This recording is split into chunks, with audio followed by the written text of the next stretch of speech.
इस पीपीटी के अंदर हम देखेंगे सैम्पलिंग डिज़ाइन प्रोसेस। सैम्पलिंग में हम क्या करते हैं, एक पॉपुलेशन में से एक छोटा सेक्शन, छोटा ग्रुप निकालते हैं और उस पे अपने ऑब्जर्वेशंस को रिकॉर्ड करते हैं। तो उसी प्रोसेस को, यानी कि पूरी पॉपुलेशन में से एक छोटा ग्रुप निकालने की प्रोसेस को ही सैम्पलिंग डिज़ाइन प्रोसेस होता कहते हैं। उसी के स्टेप्स हम इस पीपीटी के अंदर देखेंगे। ये देखिए क्या क्या स्टेप्स हैं। Define the population, identify the sampling frame, select a sampling design or procedure, determine the sample size, draw the sample. देखिए डायग्रामेटिक रिप्रेजेंटेशन है सैम्पलिंग डिजाइन प्रोसेस का। सबसे पहले है define population, then determine sampling frame, उसके बाद है determine sampling procedure. अब ये सैम्पलिंग प्रोसीजर दो तरीके के हो सकते हैं, probability sampling and non probability sampling. इनकी भी अलग अलग टेक्निक्स हैं। जैसे प्रोबेबिलिटी सैम्पलिंग के अंदर क्या क्या टेक्निक्स आती हैं, simple random sampling, stratified sampling, cluster sampling. उसी तरीके से नॉन प्रोबेबिलिटी सैम्पलिंग में क्या क्या आ रही हैं, convenience sampling, judgmental sampling and quota sampling. इन ये जो टेक्निक्स हैं इनको आगे की पीपीटीज में आप देखेंगे। उसके बाद नॉन सैम्पलिंग प्रोसीजर डिसाइड करने के बाद आप क्या करते हैं, determine appropriate sample size, then उसके बाद क्या है, एग्जीक्यूट सैम्पलिंग डिजाइन। अब इन्हीं स्टेप्स को हम डिटेल में आगे देखते हैं।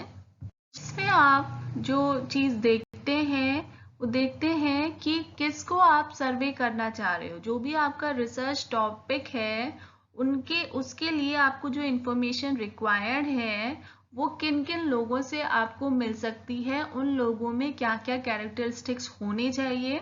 ठीक है, मतलब कि किन किन को आप सैंपल में इंक्लूड कर सकते हो and who should be excluded, किन को आप उस सैंपल से हटाएंगे क्योंकि उनमें वो कैरेक्टरिस्टिक्स नहीं हैं जो आपकी रिसर्च के लिए रिक्वायर्ड है। जैसे कि आपको कोई स्पेसिफिक एज ग्रुप चाहिए, कोई स्पेसिफिक जेंडर चाहिए, या किसी आप प्रोडक्ट का सर्वे कर रहे हैं तो कौन कौन लोग वो पर्टिकुलर प्रोडक्ट यूज करते हैं, या फिर किसी एक पर्टिकुलर ज्योग्राफिक एरिया के ही लोग आपको चाहिए। तो आपको इस क्वेश्चन का आंसर पहले पूछना होता है कि आपको क्या रिक्वायर्ड है, क्या इंफॉर्मेशन रिक्वायर्ड है, और उस इंफॉर्मेशन के लिए आपको लोगों से किस तरीके की कैरेक्टरिस्टिक रिक्वायर्ड है, तो उनको आपको टारगेट करना होगा। सबसे पहले आपको क्या करनी है, आपको अपनी टारगेट पॉपुलेशन तैयार करनी होगी, मतलब किन लोगों से आपका प्रॉब्लम का सॉल्यूशन आपको मिल सकता है, वो आपकी टारगेट पॉपुलेशन होगी। आप किसी भी अगर किसी क्रीम का आप सर्वे कर रहे हैं, ठीक है, मान लीजिए कोई पिंपल क्रीम का सर्वे कर रहे हैं कि उसके कितनी इफेक्टिव वो क्रीम है, तो पिंपल क्रीम के लिए आपको एक पर्टिकुलर एज ग्रुप के लोग चाहिए, मतलब कि टीन एजर्स आपको चाहिए क्योंकि ये प्रॉब्लम टीन एज में ज्यादा होती है। तो क्या होगा, टीन एजर्स आपके टारगेट पॉपुलेशन होंगे आपकी रिसर्च के लिए। तो सबसे पहले आपको रिसर्च प्रोसेस में क्या करना होगा, अपनी टारगेट पॉपुलेशन को सिलेक्ट करना होगा। अब देखिए यहाँ पर एक सिचुएशन दी हुई है कि the target population for a toy store can be defined as all households with children. Now, what's wrong with this definition? क्या आपको ये population या ये definition ठीक लग रही है? क्या आप अगर किसी टॉय स्टोर पे कोई रिसर्च कंडक्ट करना चाह रहे हैं तो उसकी टारगेट पॉपुलेशन क्या हर एक हाउस होल्ड होगा जो मतलब जिसमें चिल्ड्रन रहते हैं? क्या ऐसा पॉसिबल है? नहीं, क्योंकि यहाँ पे चिल्ड्रन का एज ग्रुप मेंशन्ड नहीं है, क्योंकि टॉय स्टोर में जो भी आपके बच्चे होंगे वो एक पर्टिकुलर एज ग्रुप के होंगे, तभी आप उसका सर्वे कर सकते हो। तो अगर जो भी आपके टॉय से रिलेटेड आइटम्स वहां पर हैं, पर्टिकुलर एज ग्रुप के आप चिल्ड्रन लेंगे, तभी आपका जो टारगेट पॉपुलेशन होगा वो करेक्ट होगा, अदरवाइज नहीं। डिफाइन करने के बाद आपको एक सैम्पलिंग फ्रेम तैयार करना होता है। सैम्पलिंग फ्रेम का मतलब ये होता है कि एक लिस्ट, जो आप सैंपल तैयार करेंगे वो कैसे तैयार करेंगे, आपके पास जब तक कि लिस्ट नहीं होगी आपकी पॉपुलेशन के एलिमेंट्स की, आप अपना सैंपल बनाने में केपेबल नहीं होंगे। तो आपको जो भी पॉपुलेशन आपने डिसाइड करी है, टारगेट करी है, उसकी एक लिस्ट बनानी होती है जिससे कि सैंपल इजीली बन सकता है। जैसे कि यहाँ पे एग्जाम्पल दिए हुए हैं कि students who eat at McDonald's. अब जितने भी स्टूडेंट मैकडोनल्ड्स में खाते हैं उनकी लिस्ट, या फिर कोई भी यंग पीपल जिस एरिया में रहते हैं, या आपकी फ़ोन बुक एक आपके सैम्पलिंग फ्रेम का काम कर सकती है। स्टूडेंट्स की यूनियन लिस्ट हो सकती है एग्जाम्पल, या यूनिवर्सिटी की मेलिंग लिस्ट। तो ऐसी कोई भी लिस्ट जो आपकी पॉपुलेशन की हो जिससे आप अपने सैंपल के एलिमेंट सेलेक्ट कर सकते हैं, उसको हम सैम्पलिंग फ्रेम कहते हैं। और ये सेकेंड स्टेप है आपकी सैम्पलिंग डिज़ाइन प्रोसेस का। सैंपल दिए गए हैं सैम्पलिंग यूनिट्स के। सैम्पलिंग यूनिट्स क्या होती है? सैम्पलिंग फ्रेम के अंदर के एलिमेंट्स। तो सैंपल यूनिट्स को आपको सेलेक्ट करना है। अब वो इंडिविजुअल्स भी हो सकते हैं, या हाउस होल्ड भी, या स्ट्रीट्स भी, या टेलीफोन नंबर्स भी, या कंपनीज भी। मतलब कि related to your research topic आपको अपना सैम्पलिंग फ्रेम तैयार करना है, और उसके लिए आपकी सैम्पलिंग यूनिट्स तैयार होंगी। मतलब कि सारे एलिमेंट्स जो आपके पॉपुलेशन में थे उनकी एक लिस्ट तैयार करनी होती है आपको। सैम्पलिंग फ्रेम डिज़ाइन करने के बाद आपको उसमें से एलिमेंट्स सेलेक्ट करने हैं अपने सैंपल के लिए। अब वो किस बेसिस पे आप सेलेक्ट करेंगे? मान लीजिए कोई कॉलेज के स्टूडेंट्स की पूरी लिस्ट है, तो उस लिस्ट में से आप कैसे स्टूडेंट्स को सेलेक्ट करें? मतलब कौन स्टूडेंट्स ऐसे होंगे जो आपके सैंपल में आएंगे, वो होता है हमारा सैम्पलिंग प्रोसीजर। अब ये प्रोसीजर भी दो तरीके का हो सकता है, probability sampling procedure and non probability sampling procedure.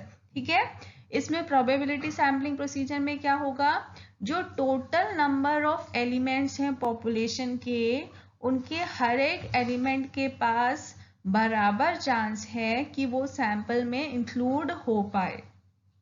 मतलब कि यहाँ पर रिसर्चर किसी भी तरीके की बायसिंग नहीं कर रहा है अपने सैंपल बनाने में। वो कुछ टेक्निक्स के थ्रू हर एक एलिमेंट को बराबर चांस दे रहा है सैंपल में आने के लिए। अगर आप जैसे स्टूडेंट्स के ऊपर सर्वे कर रहे हैं, तो रिसर्चर ने ऐसे ही नहीं, आपने टॉप 5 बच्चे नहीं ले लिए कॉलेज के, आपने कहीं से भी पूरे जो स्टूडेंट्स की लिस्ट थी उसमें से कहीं से भी आप स्टूडेंट लेंगे। आप ऐसा नहीं देखेंगे कि वो सबसे अच्छे बच्चे हों या सबसे वीक बच्चे हों। अगर सबसे वीक बच्चे आप ले रहे हैं अपने सैंपल में, तो इसका मतलब क्या हुआ, जो टॉप स्टूडेंट्स हैं उनके सैंपल में आने के चांसेस खत्म हो जाते हैं। अगर आप टॉप के बच्चे ले रहे हैं तो उसका मतलब क्या हुआ, जो वीक बच्चे हैं उनके सैंपल में आने के चांसेस खत्म हो जाते हैं। तो हर एक एलिमेंट के पास बराबर चांस होता है प्रोबेबिलिटी सैम्पलिंग प्रोसीजर में। इसके जो टेक्निक्स हैं वो कौन कौन सी हैं? Simple random sampling, systematic sampling, stratified sampling, cluster sampling. ठीक है, उसके बाद दूसरा प्रोसीजर क्या है, non probability sampling. Non probability sampling के अंदर हर एक एलिमेंट के पास बराबर चांस नहीं होता है सैंपल में आने का। मतलब कि यहाँ पर रिसर्चर की कुछ बायसिंग चल सकती है, वो अपने हिसाब से एलिमेंट्स को सिलेक्ट कर लेता है और वो हर एक एलिमेंट को बराबर चांस नहीं दे रहा है कि वो सैंपल के अंदर इंक्लूड हो पाए। इसके एग्जाम्पल कौन कौन से हैं? Convenience sampling, judgement sampling, snowball sampling and quota sampling. इन सैम्पलिंग मेथड्स को हम अलग से एक पीपीटी में डिटेल में देखेंगे। प्रोबेबिलिटी सैम्पलिंग को एक बार देखते हैं। प्रोबेबिलिटी सैम्पलिंग मेथड्स के थ्रू पॉपुलेशन के हर एक एलिमेंट के बाद के पास जो प्रोबेबिलिटी के चांसेस हैं सैंपल में आने के, वो नॉन ज़ीरो हैं। नॉन ज़ीरो यानी कि ज़ीरो के अलावा कुछ भी उनकी प्रोबेबिलिटी हो सकती है, लेकिन ज़ीरो प्रोबेबिलिटी नहीं है। मतलब कि हर एक एलिमेंट के पास चांस है कि वो सैंपल में सेलेक्ट होगा, और ये उन एलिमेंट्स को पहले से पता होता है। Then it is also called random sampling. Random sampling का मतलब क्या है, बिना किसी टेक्निक के, बिना कुछ सोचे समझे आप सैंपल बना रहे हैं, एलिमेंट्स को सेलेक्ट कर रहे हैं बिना किसी पर्सनल जजमेंट या चॉइस के। Then ensures information is obtain from a representative sample of the population। आपने जो सैंपल है वो बिना किसी पर्सनल चॉइस के बिना बनाया है, बिना अपनी कन्वीनियंस को देखे बनाया है, तो दैट मीन्स वो ट्रू रिप्रेजेंटेटिव होगा आपकी पॉपुलेशन का। Then sampling error can be computed. Sampling error को यहाँ पर कंप्यूट करना ईजी है क्योंकि आप हर एक एलिमेंट को चांस दे रहे हैं। The survey results can be projected to the population, क्योंकि आपका सैंपल आपकी पॉपुलेशन का ट्रू रिप्रेजेंटेटिव है, तो जो ऑब्जर्वेशंस आपको मिले हैं अपने सैंपल से आप उनको प्रोजेक्ट कर सकते हैं पॉपुलेशन के ऊपर। लेकिन जो इसके मेथड्स हैं, जो प्रोबेबिलिटी सैम्पलिंग के मेथड्स हैं, वो एक्सपेंसिव है नॉन प्रोबेबिलिटी सैम्पलिंग के मेथड से।